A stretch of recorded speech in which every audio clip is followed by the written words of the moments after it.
Welcome, Stockteller. The world is hungry for better batteries. We need them to store solar power, to run electric trucks, and to stabilize our fragile energy grid. But the battery industry is stuck in a paradox. The lithium-ion batteries that power our lives are expensive, flammable, and reliant on a complex, toxic manufacturing process dominated by overseas giants. Everyone is looking for the holy grail, a solid-state battery that is safe, affordable, and made domestically.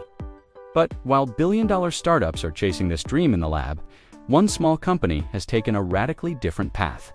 They started by building a profitable business selling batteries you can buy today, and they are using that foundation to fund the battery technology of tomorrow.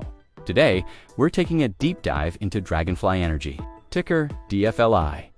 Their tale starts not in a high-tech clean room, but in a garage. The company was founded with a simple mission: to make a better battery for the people who need it most. RVers, sailors, and off-grid enthusiasts. They created the brand Battle-Born Batteries.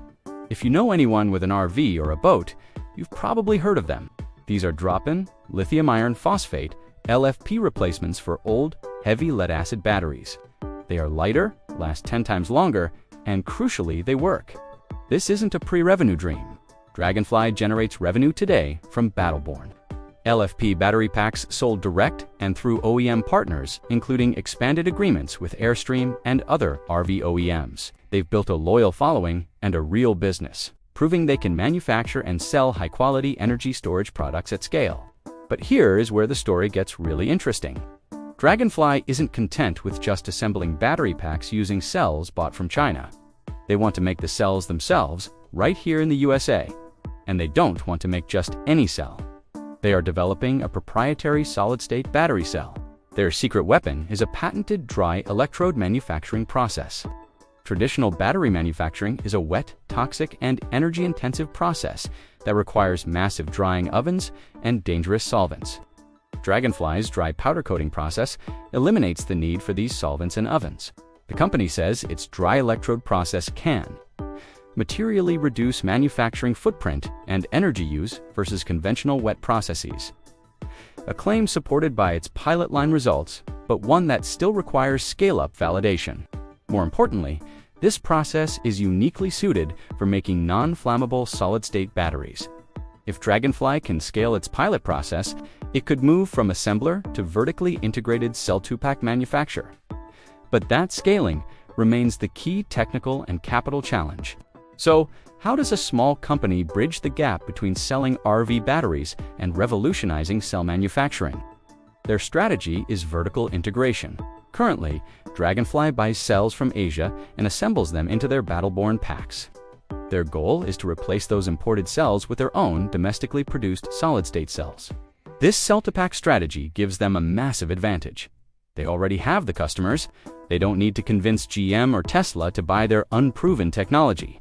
They can simply put their new cells into their own Battle-Born batteries, validate the technology in the real world, and improve their margins by cutting out the middleman. They are also expanding beyond RVs into new markets, like heavy-duty trucking and industrial energy storage. They recently launched the Battle-Born all-electric APU, a system that allows long-haul trucks to run their hotel loads AC, lights, microwave without idling their engines, saving fleets thousands in fuel. However, the path from assembler to manufacturer is incredibly steep. This is the bear case. Dragonfly is currently a micro-cap company with a market cap under $100 million. Developing and scaling a new battery chemistry is notoriously capital-intensive. The company faces significant risks. First, execution risk. Can they actually scale their dry electrode process from a pilot line to mass production? Second, financial risk. They are currently unprofitable and carry debt. Transitioning to cell manufacturing will require significant capital expenditure. And third, market risk. The RV market is cyclical, and a downturn could squeeze the cash flow they need to fund their R&D.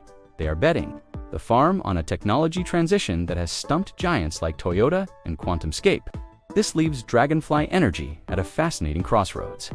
They are a revenue-generating brand-name business with a moonshot technology attached. If they fail to scale their cell manufacturing, they remain a niche RV battery seller.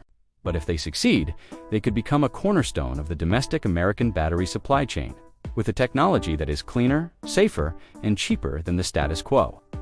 The tale of Dragonfly is a bet on whether a small, scrappy company from Nevada can out-innovate the global battery industry. Do you think the dry electrode process is the future of battery manufacturing? Let me know your thoughts in the comments. And if you enjoy these deep dives, consider supporting the channel with a coffee on Ko-Fi. It helps us keep bringing you these tales. Remember, this is not financial advice.